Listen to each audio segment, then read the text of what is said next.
हाँ जी, नमस्कार, जय हिंद। कैसे हैं सभी? माय नेम इज यश परमार और स्वागत करता हूं लैब के परिवार में। हमारी निचोड़ सीरीज का नया वीडियो आ चुका है जिसके अंदर आज हम लोग सेल चैप्टर बायोलॉजी के अंदर कोशिका के गर्दे उड़ाने वाले हैं। सर 10 मिनट के अंदर 50 क्वेश्चन को हम लोग क्या करेंगे, मॉक टेस्ट के जैसे सोल्व करेंगे। आप लोग मुझे आखिरी में कमेंट में जरूर बताना 50 में से आप लोगों के कितने क्वेश्चन सही निकले, कितने गलत। विदाउट वेस्टिंग एनी टाइम चलिए शुरू करेंगे।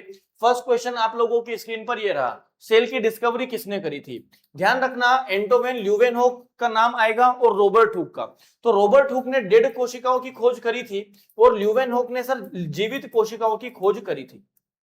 ठीक है, अगर आपको कभी भी ऐसा मेंशन नहीं हो कि जीवित या मृत, तो आपको हमेशा रॉबर्ट हुक पर जाना है। ठीक है, नेक्स्ट प्रश्न पर आएंगे।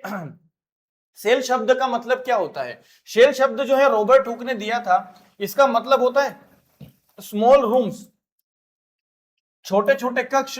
और ये सेल शब्द जो है ये लैटिन भाषा के साइटो शब्द से आया था, इसलिए कोशिका का जो अध्ययन होता है वो साइटोलॉजी कहलाता है। नेक्स्ट प्रश्न पर आ जाओ। रॉबर्ट हुक ने किसकी पतली सी झिल्ली के अंदर कोशिका देखी थी? तो हमको पता है सर ये कॉर्क। कॉर्क क्या होता है? लकड़ी का छोटा सा ढक्कन जो शैंपेन की बोतल वगैरह में देखने को मिलेगा। अगले प्रश्न पर आ जाओ। लिविंग सेल्स वर फर्स्ट ऑब्जर्व्ड बाय, पहली बार सबसे पहले जीवित कोशिका तो आपको पता है सर एंटोवेन ल्यूवेनहोक ने खोजी थी। फिर अगर मैं बात करूंगा सेल थ्योरी किसने दी थी, तो सेल थ्योरी में आपको नाम याद रखने हैं, स्लाइडेन और श्वान। स्लाइडेन ने प्लांट्स के बारे में बताया था और श्वान, श्वान मतलब क्या होता है? कुत्ता। कुत्ते को संस्कृत में क्या बोलते हैं? श्वान बोलते हैं, डॉग। तो डॉग क्या है? एनिमल है। तो श्वान ने एनिमल के बारे में कोशिका सिद्धांत दिया था, सेल थ्योरी दी थी, याद रखना है। नेक्स्ट आगे बढ़ेंगे। All cells arise from pre existing cells, ये किसने कथन दिया था? ये रॉबर्ट विर्चो ने कथन दिया था। ठीक है, अगली बात अगर मैं करूंगा, basic structure and functional unit of life. Sir जीवन की सबसे भौतिक इकाई क्या है? जीवन की सबसे भौतिक इकाई होती है कोशिका। कोशिका से ही जीवन हमारा बनता है। अगली बात अगर मैं करूंगा, study of cells is called, तो आपको पता होना चाहिए साइटोलॉजी कहलाता है। इसके बाद मैं आगे बढ़ूंगा। न्यूक्लियस की खोज सबसे पहले किसने करी थी? कोशिका का जो केंद्रक होता है वो रॉबर्ट ब्राउन अंकल ने खोज करी थी। ठीक है, नेक्स्ट अगर मैं बात करूंगा, power house of the cell. बचपन से स्कूल का कुछ याद रहा हो या ना रहा हो, mitochondria is the power house of cell हमेशा याद रहता है सर, तो आपका ऑप्शन हो जाएगा बी, माइटोकॉन्ड्रिया। नेक्स्ट अगर मैं बात करूंगा, माइटोकॉन्ड्रिया प्रोड्यूसेस एनर्जी।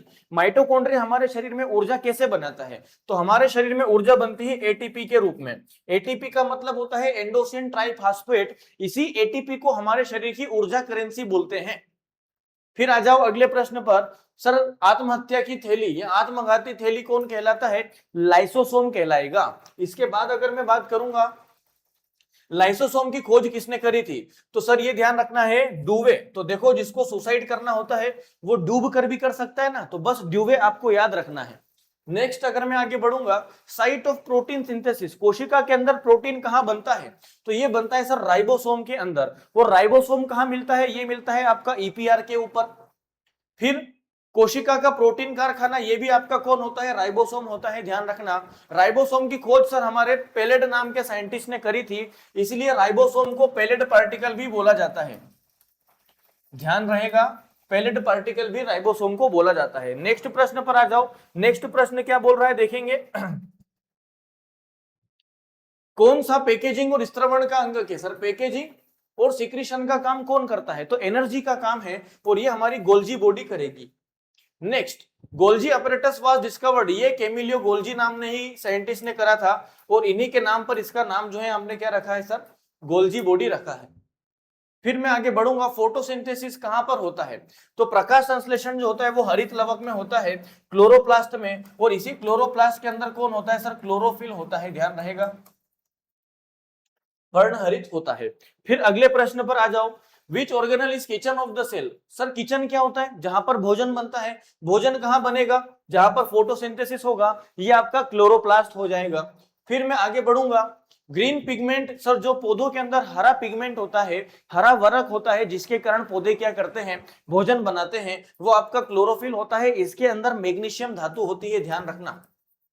ठीक है, फिर आगे बढ़ेंगे, क्लोरोफिल के पास क्या है? तो अभी बता दिया सर, मैग्नीशियम होता है। फिर आ जाओ, cell wall in plants mainly made up of, पौधों की जो सेल वॉल होती है वो सेल्यूलोज की बनी होती है। अगर यहीं से पूछेगा बैक्टीरिया की तो आप बोलेंगे पेप्टिडोग्लाइकेन, पेप्टिडोग्लाइकेन की बनी होगी। यही अगर आपसे पूछ लिया जाए फंगस की किसमें बनी होती है, तो फंगस की या कवक की जो आपकी होती है वो बनी होती है सर काइटिन की,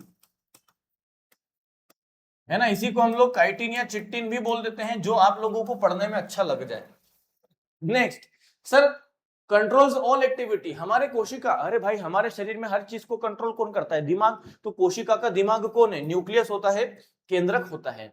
फिर जेनेटिक हेरिडिटरी मटेरियल में क्या है सर, तो कोशिका के अंदर आपको पता है क्या होता है सर, डीएनए होता है। इसी डीएनए से इंफॉर्मेशन जो होती है वो एक कोशिका से दूसरी कोशिका में जाती है। डीएनए की डबल हेलिक्स संरचना किसने बताई थी, तो मैंने आपको याद कराया था। अगर सर द्विकुंडली आपको दिख जाएगी तो आप क्या बोलोगे, ओह व्हाट ए क्रिक, कितनी खतरनाक चीज है।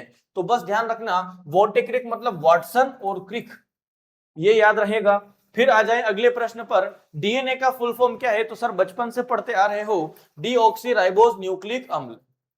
फिर आगे बढ़ेंगे, thread like structure carrying hereditary, जो धागे नुमा संरचना होती है वही आपके क्या कहलाते हैं सर, गुणसूत्र कहलाते हैं, क्रोमोसोम्स कहलाएंगे। इसके बाद अगर मैं बात करूंगा फंक्शनल यूनिट ऑफ हेरिडिटरी, मतलब जो आपका अनुवांशिकता है उसकी सबसे छोटी इकाई क्या है, तो वो होती है सर जीन, ठीक है।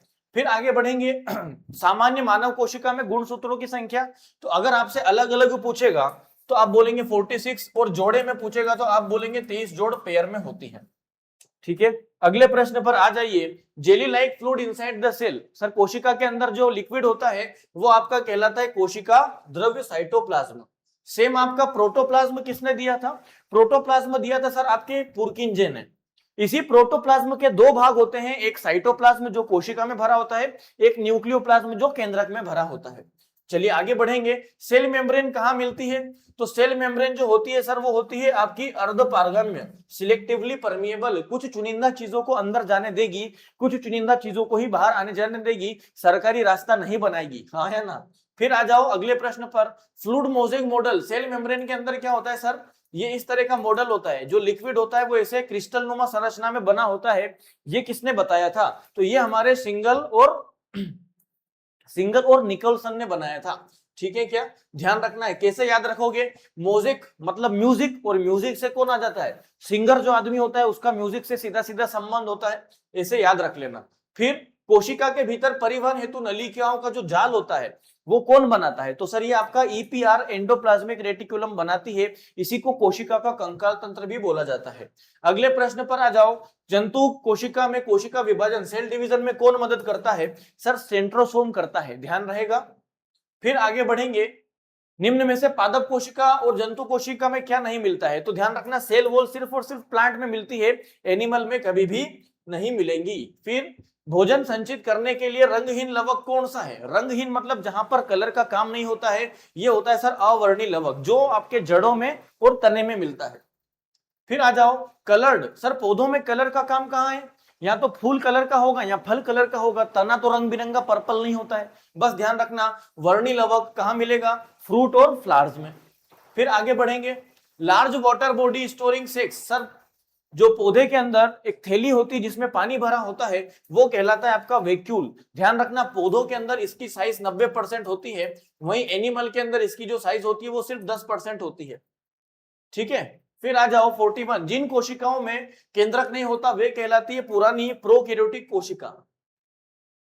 कौन सी कोशिका प्रोकैरियोटिक जीव है, तो ये होता है सर जीवाणु, सारे के सारे प्रोकैरियोटिक होते हैं, पुराने प्रकार की कोशिका है। जिन कोशिकाओं में वास्तव में केंद्रक होता है वो कहलाते हैं यूकैरियोटिक, यू मतलब नया, प्रो मतलब पुराना, याद रखना। फिर आगे बढ़ेंगे, किस अंगक का अपना स्वयं का डीएनए होता है, तो कोशिका के अंदर माइटोकॉन्ड्रिया का होता है, फिर न्यूक्लियस का होता है, और फिर प्लास्टिड्स का होता है, ठीक है। इसको हिंदी में बोलेंगे लवक, ये हिंदी में होता है केंद्रक, और माइटोकॉन्ड्रिया आप लोग जानते हैं। फिर आ जाओ, मानव शरीर की सबसे बड़ी कोशिका सर अंडाणु होती है, जो सिर्फ और सिर्फ फीमेल बॉडी में मिलती है। सबसे छोटी कोशिका पूछेगा तो आपको ध्यान रखना है स्पर्म, या इसको बोलेंगे शुक्राणु कोशिका, जो सिर्फ और सिर्फ मेल बॉडी में मिलता है, ठीक है। फिर आ जाओ मानव शरीर की सबसे लंबी कोशिका, सर ये तंत्रिका कोशिका होती है, न्यूरॉन सेल होती है जो हमारे तंत्रिका तंत्र को बनाती है। Largest cell in animal kingdom, जंतुओं में सबसे बड़ी कोशिका कौन सी है? शुतुरमुर्ग का अंडा, इतना बड़ा साइज का होता है भाई साहब, एक अंडे को बनाओगे तो 3-4 लोग पेट भर लेंगे। ठीक है, फिर बढ़ेंगे आगे। सबसे छोटी कोशिका क्या है? सर सबसे छोटी कोशिका जो है वो है आपका माइकोप्लाज्मा, दुनिया की सबसे छोटी कोशिका है। फिर human has no nucleus in mature stage, क्या है सर? किस मानव कोशिका में केंद्रक नहीं होता है? तो ये हमारी आरबीसी के अंदर केंद्रक नहीं होता है। क्यों? क्योंकि आरबीसी के अंदर हीमोग्लोबिन होता है, तो हीमोग्लोबिन के चक्कर में आरबीसी ने केंद्रक को ही हटा दिया कि तेरी जरूरत नहीं है, हम सब सेल्फ डिपेंडेंट है। फिर आ जाओ movement of water across, sir एक सेल जो आपकी सेमी परमेबल मेम्ब्रेन होती है, लिक्विड जब अंदर से बाहर जाता है तो उसको बोला जाता है ओस्मोसिस। ठीक है, यहां पर मैं लिख रहा हूं लिक्विड बाहर जाएगा तो ओस्मोसिस, और अगर यही फंक्शन गैस करती है तो वो होता है डिफ्यूजन, विसरण विधि कहलाता है। तो ये था हमारा आज का सेशन, उम्मीद है आप लोगों को अच्छे से समझ में आया होगा। ऐसे ही इंटरेस्टिंग मजेदार मॉक टेस्ट सीरीज के लिए आप हमारे चैनल को सब्सक्राइब कर सकते हैं। वीडियो अगर आपको पसंद आया है तो लाइक करें, अगर अपने दोस्तों के साथ शेयर करेंगे तो दोस्तों का भी भला होगा, हमारा भी भला होगा। मिलते हैं नेक्स्ट वीडियो में, जय हिंद।